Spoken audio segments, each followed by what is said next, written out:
पेशावर में बच्चों के मरकज ज़मोंग कोर में बच्चों में फ्लू की बीमारी पर वज़ीर आला ने एक्शन ले लिया। वज़ीर आला ने ज़मोंग कोर गर्ल्स कैंपस और वुमेन क्राइसिस सेंटर का अचानक दौरा किया। वज़ीर आला ने फ्लू में मुब्तला बच्चियों के लिए मौके पर ही डॉक्टर्स को तलब कर लिया। इस पर हम बात करते हैं डॉनिस के रिपोर्टर अब्दुल हकीम मोहम्मद से। अब्दुल हकीम, बताइएगा इस मौके पर डॉक्टर्स को एहतियाती तदाबीर बरतने के अलावा क्या खुसूसी हिदायत जारी की गई हैं बच्चों के इलाज से मुताल्लिक़?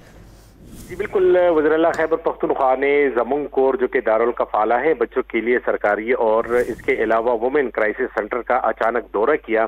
दौरे के मौके पर वज़ीर-ए-आला को मालूम हुआ कि जो ज़मोंग कोर बच्चों का दारुल कफ़ाला है वहाँ पे कई बच्चे फ्लू के शिकार हो गए हैं। तो वज़ीर-ए-आला ने उसी वक्त मौके पर ही डॉक्टर्स को तलब करके बच्चों का मुआयना फौरी तौर पर करवाया गया, जबकि इस मौके पर डॉक्टर की हिदायत के मुताबिक सुहेल अफरीदी वज़ीर-ए-आला खैबर पख्तूनख्वा ने हिदायत जारी की यहाँ के हुक्काम को कि बच्चों के लिए वाटर गीजर्स, हीटर, शूज़ और गर्म कपड़े और स्वेटर हंगामी बुनियादों पर फराहम करने का हुक्म दिया।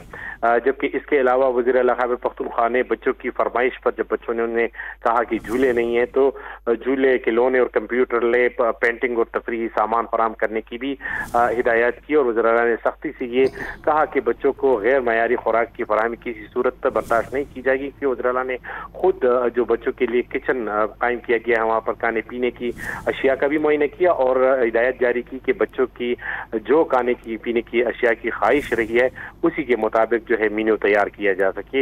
इस हवाले से बच्चों को अद्वियात भी फराहम की गई, जो डॉक्टर ने उन्होंने मुआयना भी किया और जो मुतल्लिका हुकाम है उनको ये हिदायत जारी की कि वहाँ पे जो दारुल कफ़ाला में बच्चे क़याम करते हैं उनका खुसूसी तौर पर ख्याल रखा जाए। जी बहुत शुक्रिया अब्दुल हकीम मोहम्मद, आप हमें इस बारे में अपडेट कर रहे थे।